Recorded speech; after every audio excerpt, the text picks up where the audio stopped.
Imagine 10,000 years from now when humanity is a spacefaring civilization. I mean, if we survive that long, and we are going from planets to planets. Let's be optimistic. Okay, and we are going from planets to planets, jumping around, and we find another hominid, two-pedal species which are stuck in their development. They are very monkey-like. What our scientists, the curiosity, we are curious beings. So in our curiosity, what do you think we are going to be doing? We'll be taking them using our genetic engineering and trying to instill some, propagate their civilization by either propping up their DNA or enhancing or giving part of our DNA to them and making them in more advanced civilization. That's just what we do. That's just part of our experimentation, uh, curious nature, always trying to make something better and in our own image.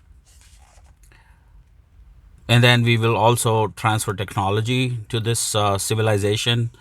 We will give them tools. If they didn't have fire, the fire, other kinds of uh, tools and technology to grow, make them make them better. Maybe create some, in some time, maybe create some architectural marvel. Maybe some of us might even live there. This is 10,000 years from now, and use that as our base for other planets. Now, what are these space species going to think about us? They will think of us as gods, and maybe worship us, even if some of us may not want it. Some of us may like it and enjoy it, and become part of their folklore and culture, and it might even encourage it. So, and we will keep a watch over them.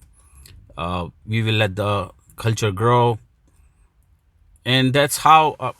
I mean, that's what we will do. That's how the humanity will do if we are traveling in space and find some civilization. So, why is it so surprising when we put forward this hypothesis that humans in on our Earth in this time frame have been created not from scratch, but have been enhanced with alien DNA and have been taken care of. A lot of technologies or architectures like pyramids have come from them, and we have worshipped them in past as gods. There are a lot of ancient civilizations. In caves we have found the UFO iconography, the images, they look like UFOs. There have been technology found, the pieces of metals or pieces of engineering that is not possible with chisel and hammer or whatever tool the ancients or the our ancestors had. Even DNA wise, scientists talk about the evolution theory, and there is something to it, but then it doesn't explain how we jumped from monkey to humans. It also does not explain, I mean, we have not really found any link between monkey to human. And there has to be, if there is evolution, there have to be other connecting species between monkeys to chimpanzees to in between animals, and then suddenly humans, because this seems like a quantum jump, and we haven't found anything in between. And also, it's very surprising that millions of years ago, humans evolved from monkeys or monkey-like, maybe Neanderthals, and then suddenly the evolution, so-called evolution, stopped, and then since then, no other humans have been created from monkeys. I mean, the evolution decided to take a halt after evolution created humans. That doesn't even make sense. So there are many holes in this theory of pure evolution from an amoeba-like creature to a full-fledged human like us, because we are talking about, and then that amoeba also didn't came about by itself. It started from evolution theory says that it started from other materials like carbon, hydrogen, oxygen, and then suddenly they combined together and somehow had consciousness. So can you imagine? This is a big jump for the science. I mean, it really has no explanation on how objects which don't have consciousness can combine together and have consciousness. The consciousness, that's the biggest problem with evolution theory in my mind, is how did the consciousness come about into these inanimate objects? And if it has, now why is it not happening since? I mean, it's been millions of years since then, and we are not seeing new species being created from just the salt, or just the rocks, and suddenly new species emerging out of them and crawling all over us. I mean, it should be happening on a pretty frequent basis, but it isn't. I mean, if whenever we find new species, they're also some kind of iteration of an existing species, and then slowly, because of the environment, the genetic mutation, uh, an organism is adapting to their environment and enhancing, or enhancing certain functions or reducing certain functions, like the fish, which are found in the very very depth of ocean where there is no sunlight.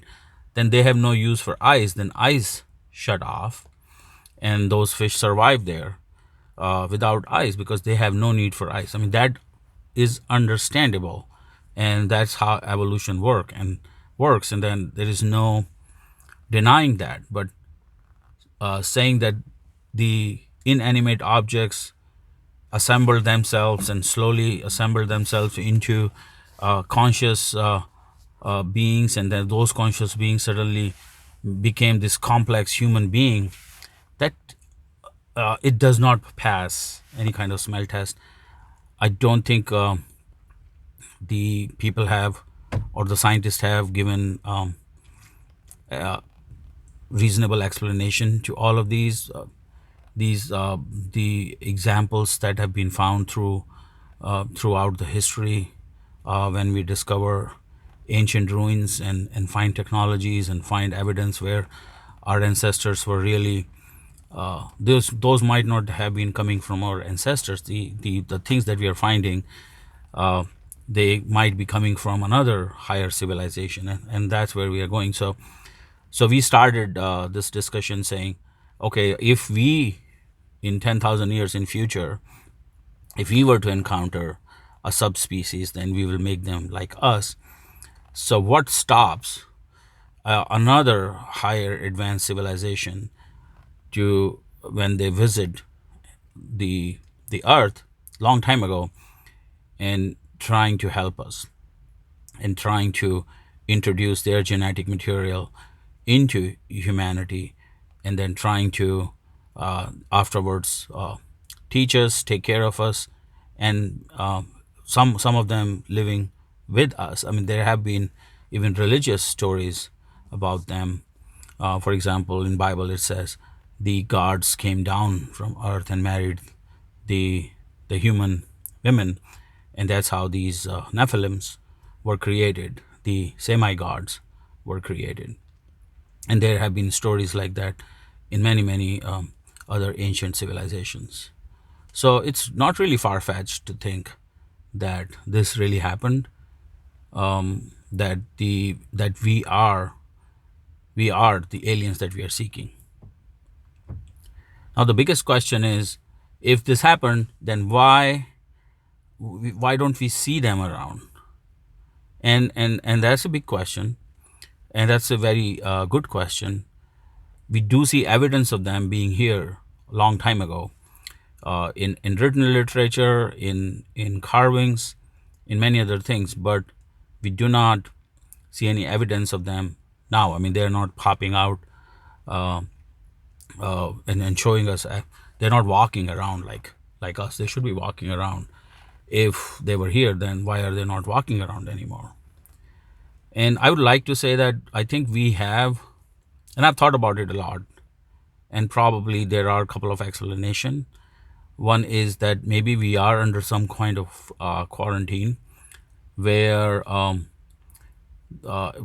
we have reached to a certain size of certain level of advancement that they do not want to interfere with us anymore and let us develop in our own free will way, because that's how the universe works. Because now we do not need them, and we are at a point or a juncture in our advancement that we need to make decisions on our own. So we develop that, inculcate that maturity as a civilization within us. So that's one.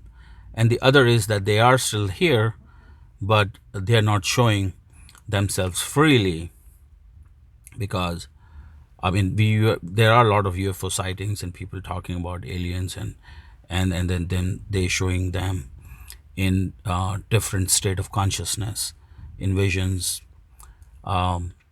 So they are there, but they're not completely showing themselves off because of, again, because of the there has been a conscious decision on their side to not show themselves. But it will be a folly to think that there are no other civilization in the entire universe of billions and trillions of stars and galaxies, that we are the only one around, and we are the highest level of, we have developed the highest level of advancements. So that just baffles the mind if you want to go that route. So I don't think that's true. Okay, so I mean, I guess that is kind of what I wanted to talk to you about today. Thank you.